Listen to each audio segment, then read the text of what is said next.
पूरा जीवन का सार। ये हमारा जीवन है, ये प्राण है, यही हमारा कर्ता, यही हमारा विधाता, विधान बदलने वाला है, यही हमारा सर्वस्व है, यही हमें निकुंज तक पहुंचाएगा। विश्वास कर लीजिए। पड़ा रहूं इस रज में, राधा राधा पुकारता रहूं। कैसी इस रज की महिमा। श्री भट्ट देवाचार्य जी कहते हैं, अगर इस रज के बाहर संपत्ति की तो बात जाने दो, हरि भी खड़े होंगे तो आंख उठा के नहीं देखूंगा। विपिन राज सीमा के बाहर हरिहु को न निहार, रे मन वृंदा विपिन निहार। उपासक सर्वत्र सगुण निराकार की भावना में विराजमान वृत्ति के द्वारा सम हो जाता है। सगुण निराकार जैसे राधा वल्लभ, यह हमारा रूप है आराध्य का, लेकिन मुझे दिखाई नहीं दे रहा, सर्वत्र वही है। हम भावना करते हैं अव्यक्त रूप से, निराकार रूप से, सगुण निराकार। सगुण हमारे प्रभु राधा वल्लभ जी, आकार ये सब हैं, लेकिन इनके अंदर वो विराजमान है। यहां से संसार से जीवन मुक्त अब समिट गई पूरी ममता अपने प्रिया प्रीतम के चरणों में। तब ये प्रेम का प्रादुर्भाव होता है। भगवान से मनाना चाहिए कि हमारी बुद्धि को नष्ट कर दो। ये जो बहुत ज्ञान विज्ञान चलती है बुद्धि, प्रभु बस इसको इतना कर दो कि राधा राधा राधा राधा राधा, बस इतने में स्थित हो जाए, ना कोई तर्क आवे और ना कोई हमारी जानकारी की इच्छा रह जाए। उपासक के अंदर प्रश्न की धरा ही नहीं होनी चाहिए। जो हमको मिला इसके आगे हमको जानना ही नहीं चाहते, उससे सब कुछ प्रकट हो जाएगा। सच्ची मानिए, जीवन में कभी किसी से प्रश्न नहीं हुआ, कभी किसी से, गुरुदेव के सिवा, वो भी उपासना संबंध से। वैसे गुरु कृपा से सब प्रश्नों का समाधान होता है, वो मिलान के लिए। वेदांत कहता सर्वम खलमिदम ब्रह्म, तो प्रेम उपासना क्या कहती है? तो बोले सर्वान वस्तुतया निरीक्ष परम स्वाराध्य बुद्धिर्मम। तो ठीक है, हम इतनी जगह दर्शन करने जाते हैं, सब जगह प्रभु के अलग अलग नाम हैं, रूप वही वंशीधारी हैं, फिर मना क्यों किया जाता है? नहीं, कोई मना नहीं है। तो फिर हम वहां भावना क्या करें? हमारे राधा वल्लभ लाल जब इस कुंज में गए तो ये नाम पड़ गया, इस कुंज में गए, बस जो प्रश्न हमको उपासना संबंधी, बस अपने उपास्य देव में किसी भी तरह का तर्क कभी उपस्थित नहीं हुआ। उपास्य देव की उपासना को पुष्ट करने का प्रश्न, उपासक के अंदर कोई प्रश्न नहीं रहना चाहिए। जो मंत्र और नाम मिला है समस्त समाधानों का समाधान है। अनन्य ममता विष्णुर प्रेम संगीता। हमारी जो अनन्यता है वो पहले व्यापक तत्व में हो जाए, समाधान तभी प्राप्त होगा। ध्यान रखना, एक भी सृष्टि में कोई भी अगर हमारे प्रभु से अलग हमारी दृष्टि और व्यवहार में रहेगा तो भगवत प्राप्ति में बाधा रहेगी। इतना बड़ा खेल है। अनन्य ममता विष्णुर, विष्णु माने व्यापक।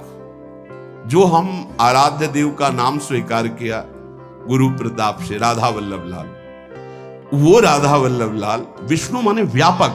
अनन्य ममता, हमारी ममता राधा वल्लभ लाल जी के चरणों में, और वो व्यापक, सब में वो व्यापक है।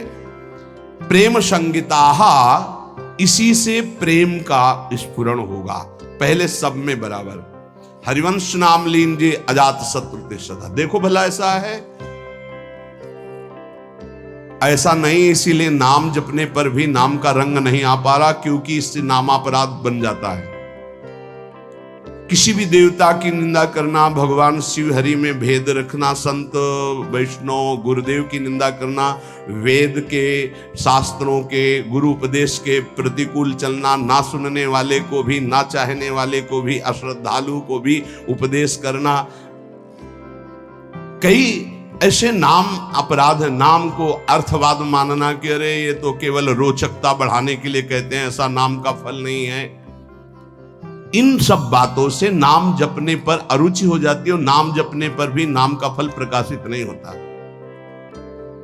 अगर हम इसी जन्म में बहुत जल्दी लाभ प्राप्त करना चाहते हैं तो किसी से भी न राग न द्वेष, अनन्य ममता विष्णुर, जो व्यापक तत्व है। दो प्रकार की उपासना करनी ही होती है हर उपासक को। एक होती है सीमा के अंतर्गत और एक होती असीम। ये दोनों उपासना की पद्धतियां स्वीकार करनी पड़ेगी। सीमा के अंतर्गत सिर्फ राधा वल्लभ लाल, असीम सर्वत्र राधा वल्लभ लाल।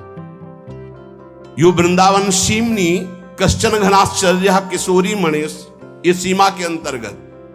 असीम सर्वान वस्तुतया निरीक्ष। दोनों पद्धतियां स्वीकार करनी ही पड़ती हैं। पहली पद्धति में समता और दूसरी पद्धति में ममता। समता करके विस्मृत, ममता करके आसक्त, ये प्रेम संग, प्रेम का प्रादुर्भाव। समझ पा रहे? अगर एक भी वस्तु, व्यक्ति, स्थान से कहीं भी नफरत है, द्वेष है, शत्रुता है, तो जब तक उसको नहीं मिटाओगे भगवत प्राप्त नहीं हो पाओगे।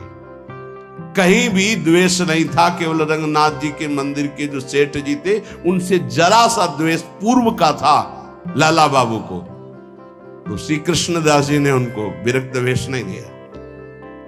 जिस दिन वो उनके सामने भिक्षावृत्ति के लिए खड़े हो गए और द्वेष खत्म हुआ, हृदय से लगाए और गए, तो रास्ते में मिल गए कि लाला बाबू आज तुम्हें हम विरक्त वेश देंगे। अर्थात हमारे गुरुदेव, हमारे इष्ट तभी प्रसन्न होते पूरी सृष्टि में किसी एक से भी वैर न रह जाए। अनन्य ममता विष्णुर ममता प्रेम संगीता भक्ति रित्युच्यते भीष्म प्रह्लादोद्धव नारदैः। श्री भक्ति के आचार्य देवर्षि नारद जी, भगवान श्री कृष्ण के परम मित्र, गोपियों के परम भक्त उद्धव जी, प्रह्लाद जी भक्तों में सर्वश्रेष्ठ, महामहिम श्री भीष्म जी, इन बड़े बड़े महापुरुषों का मत है कि इसी भक्ति से प्रेम का प्रादुर्भाव होता है। क्या? सब में विष्णुर व्यापक प्रभु हमारे, व्यवहार आपका ऐसा सम, और ममता अनन्य भाव से जो गुरुदेव प्रदत्त आराध्य देव का रूप है उसके सिवा, उसके सिवा पूर्ण अनन्यता, पूर्ण समता। अभी आनंद आ जाए। ये जब उतरे हो अखाड़े पे तो चोट की क्या परवाह, दांव मारो, विजयी भव, क्योंकि श्री जी हमारे संग है। नागरी दासी जन्म जितायो, बलिहारी बलिहारी। शालोक्य सारिष्ट सामीप्य सारूप्यैकत्व मप्युतो दीयमानम न गृह्णन्ति बिना मत सेवनम जनाहा। पहला भक्ति का स्वरूप और दूसरा निष्कामता का स्वरूप। उस उपासक में जो अनन्य ममता अपने आराध्य देव में करता है, उसको इस लोक के भोग, परलोक के भोगों की तो बात जाने दो, मुक्तियों की भी इच्छा नहीं रहती। तो चलो हमारी स्थिति ऐसी नहीं, लेकिन हमें अपनी इच्छा को शासन में तो लेना पड़ेगा। अगर इच्छाएं बढ़ती गई तो तुच्छ इच्छाएं हैं, ये कहां हमें मुक्त होने देंगी, कहां हमें भक्त होने देंगी। जबकि शालोक्य, भगवान के समान लोक का वैभव प्राप्त हो जाना। जैसे सुदामा पुरी बन गई तो सुदामा जी ने उस पुरी का भोग नहीं किया। पत्नी से कहा तुम्ही ने भेजा था, तुम ही इसका भोग करो, हम तो भिक्षावृत्ति से वैसे ही जिएंगे जैसे अपने प्यारे श्री कृष्ण के लिए जीते थे। शालोक्य नहीं स्वीकार किया। शारिष्ट, भगवान के समान ऐश्वर्य, विभूतियां, बल, विक्रम सब जागृत हो जाना। सामीप्य, भगवान के समीप भगवत स्वरूप धारण करके विराजमान रहना। सायुज्य, भगवान में समा जाना। जैसे तरंग जल में लीन हो गई। कोई भी मोक्ष नहीं चाहता। भक्त तो चरण दासता के सिवा कोई सुख नहीं चाहता। न भगवान के समान रूप धारण करके, भगवान के समान ऐश्वर्य धारण करके, भगवान के समान लोक, भगवान के समान वैभव, भगवान में लीन, ये कुछ नहीं चाहता। सालोक्य सारिष्ट सामीप्य सारूप्यैकत्व मप्युत दीयमानम। अधिकार हो गया, वो जो चाहे मोक्ष प्राप्त कर ले। न गृह्णन्ति, नहीं चाहिए। क्या चाहिए? सेवनम जनाहा, केवल सेवा आपकी बस। ना मुझे और नहीं चाहिए, नहीं, ये पांचों मोक्ष नहीं चाहिए। कैवल्य परम पद स्वरूप बोध महापुरुष को मिलता है। भक्तिवान कैवल्य परम पद का अधिकारी स्वयं हो जाता है, क्योंकि स्वरूप बोध भगवान के दर्शन और स्वरूप बोध एक ही साथ होता है। मम दर्शन फल परम अनुपा जीव पाव निज सहज स्वरूपा। और यहां तो भावदेह की प्राप्ति आचार्य कृपा से पहले ही हो जाती है। अलग अलग उपासना का खेल है। जैसे भाव से आप भजन कर रहे हो, आपको स्वरूप ज्ञान भी नहीं है, खूब नाम जप कर रहे हो, विकल हो प्रभु के लिए, कोई मैं कौन हूं क्या हूं कोई मतलब नहीं, तो भगवान दर्शन देंगे, जे ही दर्शन देंगे स्वरूप बोध हो जाएगा। प्रेम उपासना में जे ही प्रियाजु से आसक्ति बढ़ती है तो आचार्य चरण भाव दे प्रदान कर देते हैं, वहां स्वरूप पहले ही बोध हो गया। वो केवल परम पद का अधिकार प्राप्त करके उसका त्यागी प्रेम मार्ग में आगे बढ़ जाता है। सच्चिदानंद प्रभु के भजन में कैसे भी लग जाओ, मंगल ही मंगल है। इसके लिए तुम्हें थोड़े दिन यत्न करना जरूरी है, प्रयास करना जरूरी है। प्रारंभ में कहने लगते हैं मेरे से भजन नहीं होता, तो भजन तो सिद्धों से होता है, तुम्हें कैसे होने लगेगा, तुम्हें करना पड़ेगा। लोभ जगाओ सत्य वस्तु की प्राप्ति के लिए, सब कुछ मिल जाएगा। जैसे लोग अज्ञानी लोग कहते हैं तुम कहते हो तो नाम जपने से हमें भोजन मिल जाएगा क्या? तुम चिंता मत करो, तुम्हें अगर विश्वास हो तो जो हम तुम्हें नाम दे रहे हैं राधा राधा, ये अखिल पति भगवान को अधीन कर लेता है। यार भोजन में गिर गए तुम कि भोजन पता नहीं मिलेगा कि नहीं मिलेगा। और हमने ये कभी नहीं कहा कि आप ऐसे हाथ पे हाथ धर करके राधा राधा बोलो। हमने कहा अपने कर्तव्य का पालन करते हुए करो, कर्म करो, पुरुष कायर नहीं बनो, जबान से राधा राधा बोलो और अपने कर्तव्य का पालन करो, सब ठीक हो जाएगा। कर्तव्य कर्म से तुम्हें व्यवहार सामग्री मिलेगी और राधा नाम तुम्हें परमार्थ में बलशाली बना देगा। लेकिन ये अज्ञानी जीव समझते नहीं। एक बार भगवान शंकराचार्य जी आद्य गुरु, वो गंगा के किनारे देखा कि दो मछुआरे ऐसे समाधि लगाए मानो बैठे हो, बड़ी एकाग्रता से। वो बंसी जब डाली जाती है ऐसे, और जरा सा हिली तो ऐसे। तो गए भैया कितना समय बैठते हो? बोले सुबह से शाम तक महाराज। क्या मिलता है? महाराज कुछ मछलियां मिल जाती हैं, बेचते हैं, परिवार का पोषण होता है। कितने रुपया मिलते हैं? बोले इतने मिल जाते हैं। बोले ठीक है, इतना रुपया तुम्हें देंगे, भोजन देंगे, वस्त्र देंगे। 4 मठों की स्थापना उस समय हो चुकी थी। चलो मठों में विराजमान हो और नारायण नारायण का कीर्तन करो, बढ़िया भोजन मिलेगा, वस्त्र मिलेगा। महीने में इसके अनुपात से, रोज के अनुपात, मछली मारना बंद करो। चले गए, बैठा करो नारायण नारायण। बैठ गए, उनके सामने तो शुरू किया नारायण नारायण, और जो ही हो गए सो भाग गए। फिर मछली मारने लगे। फिर भगवान शंकराचार्य जी गए और उनका तुम भाग क्यों आए? बोले अपना भोजन और अपना पैसा सब आप रखो, हमसे वो नहीं होगा। हमें जो सुख मिलता है मछली मारने में, उन नारायण नारायण। अब वो साधक तो है नहीं। बोले हमको नहीं चाहिए तुम्हारा भोजन और रुपया। समझो, आप खिलवाड़ मत समझे। हर सुख सुविधा प्राप्त होने पर भी मन को रोक पाना, ये बड़े बहादुर हैं, ये बड़े वीर हैं जो श्री जी के लिए अपने समस्त संबंधों को स्वाहा करके और आगे कदम बढ़ा रहे। खिलवाड़ ना समझो।